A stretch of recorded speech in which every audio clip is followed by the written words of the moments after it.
Magadulong sa inyo sang mga nagapanguna nga balita lokal, national, international, sports, kag entertainment. Aksyon! Balita Evening Edition. Kag karon ang inyo news team. Mayong gabi Metro Bacolod, mayong gabi kabugusan nga Western Visayas. Welcome sa pagmahalagad sa Aksyon Balita Evening Edition. Karon nga adlaw Sabado, Agosto 27, tuig 2022. Makitan kita live sa mga official Facebook page kag sa YouTube channel ang Aksyon Radyo Bacolod. Kag mabatian pagi sa www.actionradyobacolod.com.ph. Ang iyong balita, Aksyon and Defensor Lisay. Kag karon sa atong mga headliners, una sa mga balita lokal. Pagpanubos ang krimen sa syudad sa Bacolod, ginatuna na suno sa Regional Director. 17 ka mga manukan tenants ginserbihan sang final notice sang CLO. Sa mga nagapanguna nga balita national, malapit 57,000 kasako sang imported sugar na diskobre sa warehouse sa syudad sang Quezon. Ikaduha nga payout sang education aid matawhay sa kabilugan suno sa DSWD. Action Radyo Philippine Standard Time, alas 6:14. Detalye sa atong mga nagapanguna nga balita lokal pagkatapos lamang sa mga ini. Barangay 684. Drama komedya nga nagatalakay sa mga hitabo sa kabuhi. Isyu politikal, siyensya, kag kinaugali sa sulod kag guwa sang pungsod Pilipinas. Oh my God! Wow! Ang mga tagpalamati, magkakadlaw sa pagbabati paagi sa kaladlawan ng mga characters kag mga eksena sa atong drama komedya nga mahimo nagakatabo sa ila kasilingan, kapitan, mayor, congressman, senador kag presidente man nga makahatag kalingawan sa matag adlaw nga tanan. Gunggong! Parinig kita sa mukha eh! Barangay Anuman nga oras kag tion, posible nga magluntad ang aksidente sa dalanon.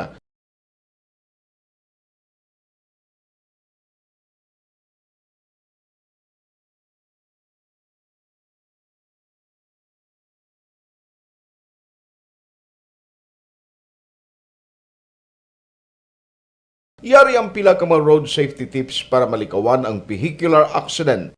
Regular nga i-check ang kondisyon sang imo salakyan, pribado man o kung pampubliko, humalin sa guma, preno, tubtob sa makina. Bilang dugang nga proteksyon, mag-usar sang seatbelt, kag dapat yara sa husto nga anggulo ang side mirror. Maggamit sang signal sa pagliko para may baluan sang nagasunod nga motorista ang imo direksyon. Hindi mag-text samtang nagamaniho o kung nagatabok sa dalan. Hindi mag-drive nga nakainom sa makahulubong nga ilimnon o kung ginato I-check ang imo speed limit kag mag-slow down kung madanlog ang dalan. I-check ang blind spots. Magbahar kung may nagatabok na tao sa pedestrian lane. Magsuksok sang helmet sa mga nagamaniho sa motorsiklo o kung nagabike. Kung malawig ang pagbiyahe, mag-upod sang relyebo para magbulos sa pagmaniho kung ginakapoy na. Magsunod sa mga traffic rules and regulations. Kag ilabi sa tanan, mangin responsable nga driver. Drive kag ride safe mga kaaksyon.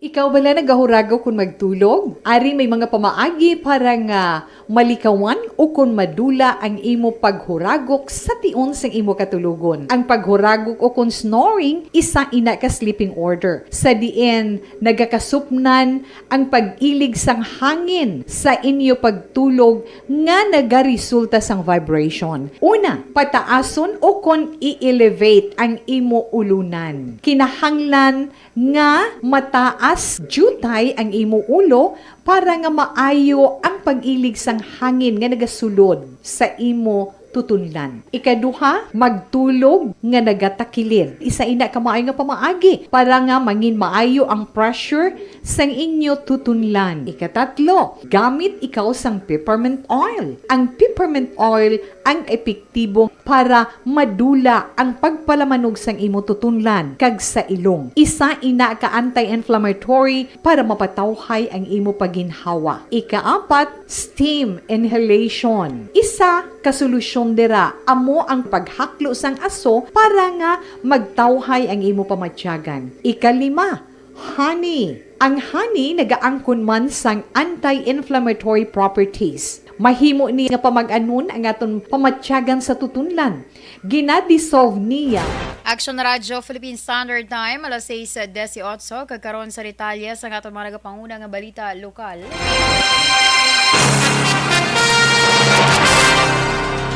Nagsapol ang bago nga acting regional director sa Police Regional Office 6 nga si Police Brigadier Ocon General Leo Francisco kaupod ang Bacolod City Police Office personnel pinagi sa command conference angot sa krimen nga nagaluntad sa syudad sa Bacolod.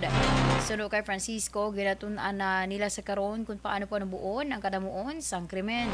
Nagsuno kay Francisco, hindi marikawan ang mga krimen nga nagakatabo apang ginahingyo sila sa kapulisan nga hatagan sang madasig nga aksyon kung mayara sang insidente. Yung crimes kasi nire-review namin yung kanyang trend and yung usapan namin dito sa command conference kung paano namin ito i-arrest kung ito tumataas at kung ito naman ay arrested na, ibig sabihin nasa plato na siya, titingnan namin kung paano pa ito mapapababay.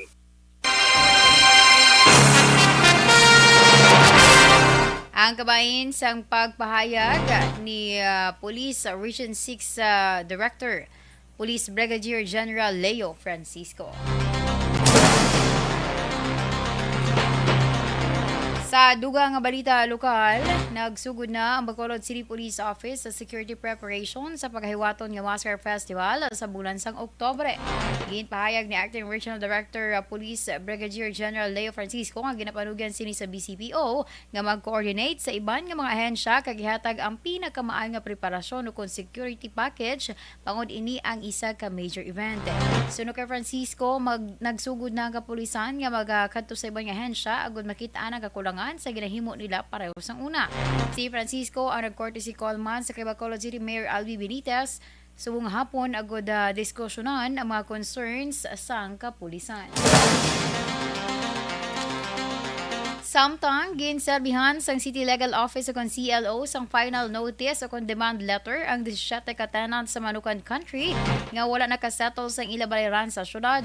Ang pagserbi isa ka collaborative effort nga ginpangunahan sang CLO kaupod sang City Treasurer's Office, Permits and Licensing Division kag Socio-Economic Enterprise Unit Markets. Ginpanumduman ni Legal Assistant to April Rose May Murada ang tanan nga stall owners kag tiglawas nga mayara lamang sila sang tub-tub katapusan sang Setyembre para sa pagsettle sang ilabaliran. Kung mapaslawan, magaresulta sa pagpasira sang establishmento kag ini ang permado ni City Legal Officer Attorney Carlos Romeo Ting Jr.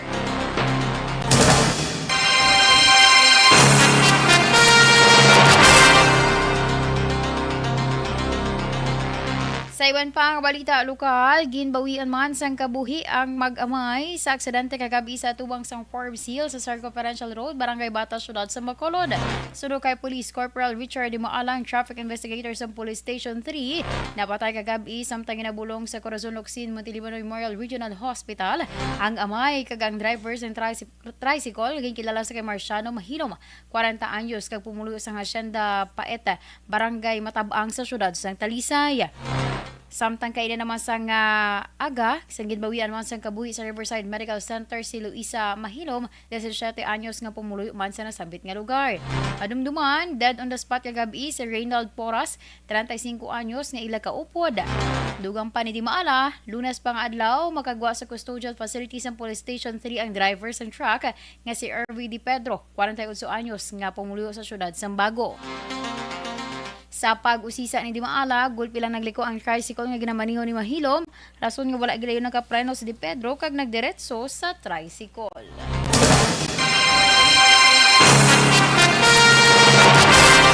Ginahanda na sang EV Magalona PNP ang duha ka kaso bato kay Reggie Dimesio, 28 anyos, sang Barangay San Isidro, Banwa sang EV Magalona matapos nagran amok kahapon. Suno kay Police Captain Eric Doranilla, kalmado na si Dimesio kagilayon nga ginrelease sa prisuan matapos ang 12 oras nga reglementary period. Dugang pa ni Doranilla sa pahayag sang pamilya, Gitaligar pila na kadlaw nga wala nakatulog si Dimesyo. Bangod ginbulagan sang iya asawa, rason nga nagpahubog kaupod sa iya barkada antes natabo ang pagran amok. Sa madumdumaan nga natap na ang pag-iskandalo sini sa dalan samtang gauyat ang konsilyo kagintuyo nga bun-o ng yakaugalingon kung magpalapit sa iya ang mga otoridad. Kaso nga alarm and scandal kag paghupot sang patalom ang kaso nga pag-atubangon ni Dimesyo.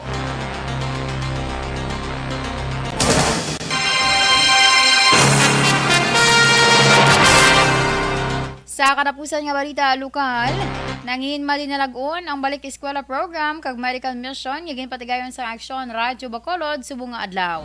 Nangin benepisyaryo sang among programa mga estudyante sa Molocabok Integrated School sa isla sang Barangay Molocabok sa syudad sang Sagay sa rin 220 ka mga school supply kits kag masobra 200 ka mga school bags ang napanagtag sa mga estudyante sang among buluthuan bilang kabahin sang balik eskwela program sang istasyon pagiman sa suporta sang task force kasanag. Sa piyak nga bahin naglabot naman sa kapit 300 ka mga residente sang among lugar ang naka-avail sang libre nga medical mission pagi sa bulig kag kooperasyon sang Sagay City Health Office, Sincere Drug Store kag Negros Grace Pharmacy. Ang among aktibidad ang mismo ginpamunuan ni Station Manager Nona Magbanwa kag iban pa nga personnel sang Aksyon Radyo Bacolod. Aksyon Radyo Philippine Standard Time, alas 6:24. Santon Plus. Pag champion ang ginamit mo, may pagkakataon kang maging milyonaryo. Champion na, milyonaryo pa! Ilagay sa isang papel ang iyong name, age, address, phone number at pirmahan. Ilagay sa isang white legal-sized envelope at lakipan ng alinman sa mga required proof of purchase. Kasama dito ang tamang bilang ng empty sachets, wrappers at mga pouch ng Champion Superpower Detergent at Champion Antibacterial Fabricon. Sa labas ng envelope, ilagay ang promo title, ang POP na ginamit at MBC station na yung pinakikinggan. At ihulog ang iyong entries sa mga drop boxes na makikita sa iyong mga favorite MBC radio stations. Mas maraming entries, mas malaki ang chance mong manalo. Mamimigay kami. Mayong gabi sa kay Ma'am Ana Sinoro, kay Ma'am Inday Blasa, kay si Ma'am Christine Minyas Villalobos, naka-chamba. May kung syempre mga Monday to Friday, ang mga ka-action naton medyo masako-sako gina. Diba? Marulagpatan lang. So, salamat gid sa mga ka-action naton nga naga-monitor kag from time to time nagapadala sang ila nga mga messages. Naga-effort gid. So, sa liwat, thank you so much Ma'am Christine Minyas Villalobos, Ma'am Ana Sinoro, Ma'am Rochelle Fulgencio Susana, Ma'am Vanessa Mayo, with Doc Mata Mayo nga naga-monitor man. Salamat gid sa may Rochester, Minnesota, USA. Yes, Action Mar. Wala lang. Have a blessed and progressive weekend ka na hambal ni Ma'am Vanessa Mayo. Sige, salamat kid sa liwat. Kaghalong kita tanan mga ka-aksyon ha. Kay ang tiyempo hindi mapaktan subong ulan-ulan, no? Well, kung nagabiyahe ka dira or nagalakat ka, no? Make sure gid ka may dala kay imo isang payong, may kalo ka, may jacket ka, kay para yalikaw sa masakit. Kay honestly, do ka subong ang masakit. Based on my experience, do kalawig gidya kayo, no? Ang ubo gid balahaw, nahan amo gid if na notice ninyo, no? Do pila gidya ka days antes manadula ang akon nga paus. No? Ginauro agwanta ko lang kay amo na gani grabe ang effect na subong. Unlike before nga 2 to 3 days lang do. Basta nagabira ka lang inom tawag ni nagabira inom. Nagakaon ka lang mayo like mga masustansya nga mga pagkaon kag ti man nagatake ka lang supplements nimo do kadasig lang sang pag-ayo mo pero subong I don't know lang. Kay bisan mo ka bakod subong kung malatnan ka gani, bawdo ka budlay na gid. Anyway, make sure talang gid nga mabakod aton resistensya para nga kung magbatsyag-batsyag gid man ikaw, no? Kung magbatsyag-batsyag gid man ikaw, bisan maglawig pa na siya as long as nga hindi siya bala makahinder, hindi siya makaapekto, no? Sa imo yang nga ulubrahon. So on the go ka lang sa gihapon. So sige, keep safe gid kita mga ka-action always kay mas better gid ya, no? Nga wala ka sang sakit para ma-perform mo ang imo yang nga mga obligasyon. So sa mga ka-action naton sa liwat, halong-halong and God bless. Happy weekend mga ka-action. Pag champion ang ginamit mo, may pagkakataon kang maging milyonaryo. Champion na! Dakop ka, daog ka, Roleta promo sa Aksyon Radyo Bacolod. Sana all. Dakop ka, daog ka, Roleta promo sa Aksyon Radyo Bacolod. Oh my God! Magpamati sa Aksyon Radyo Bacolod sa on-air man o kun sa Facebook. Ang madakpan nga nagapamati, hatagan sang coupon. Kung magabutan ang numero sang imo nga coupon, gilayon magkadto personal sa Aksyon Radyo Bacolod Station, dala ang imo nga coupon para magpatiyog sang dakop ka, daog ka, Roleta. Congratulations! Sa mga magabutan sa mga programa sa Aga, Tubtob sa Udto, Aksyon Reports, First Portion, Aksyon Balita Morning Edition, Aksyon Hotline, Drama, nga Barangay 684, Umbra, kag This Is My Life, Aksyon Balita Banat Bulig, nga taga Syudad San Bacolod. May tubtob lang kamo, las 5 sa hapon, sa pagpadulong sa istasyon. Ang mga magabutan sa mga programa sa hapon, kag gabi nga programa, kaangay sang This Is My Life, drama nga mensahe sang pagtigugma, timbangan sang katarungan, kag puwerte nga ability. Aksyon Reports Afternoon Edition, Aksyon Firing Line, kag Aksyon Night Patrol, may tubtob las 12 sang masunod nga adlaw nga makapadulong sa istasyon. Ang mga magabutan nga taga-Banwa kag syudad sa Gwa sang Kag sa detalye sa atong mga nagapangunang nga balita national, ginbulgar sang kampo ni Anay Senator Leila de Lima nga wala gintugutan sang Philippine National Police ang pila ka mga personalidad nga magbisita kadungan sa iyang kadlawan sa Camp Crame. Kalakip sa wala gintugutan sa pagbisita amo sanday Anay Supreme Court Senior Associate Justice Antonio Carpio, Anay SC Associate Justice kag Ombudsman Conchita Carpio Morales, Senator Risa Hontiveros kag Representative Edsa Lagman.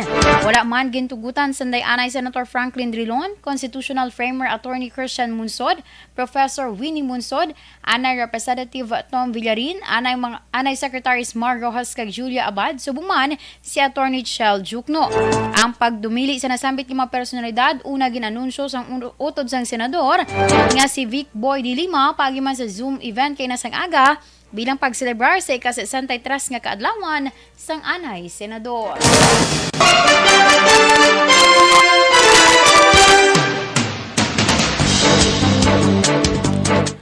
Nadiscobre sa otoridad ang malipit 57,000 ka sakos sang imported nga kalamay sa halin-ini sa Thailand sa warehouse sa syudad sang Quezon bilang parte sa visit o visitorial powers sang gobyerno kasunod sa nagasaka nga presyo sang commodity.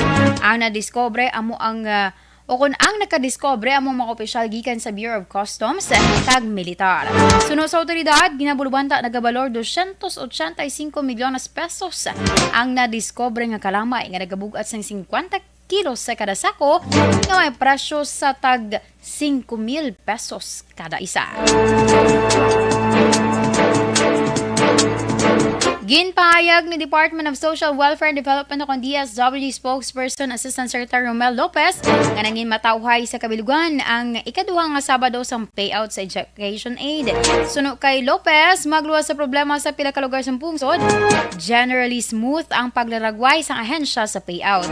Sa madumduman, una ginanunsyo ni DSWD Secretary Erwin Tulfo nga ang cash distribution pati gayunon sa anom ka Sabado, umpisa Agosto 20 kag magatapos sa Setyembre 24.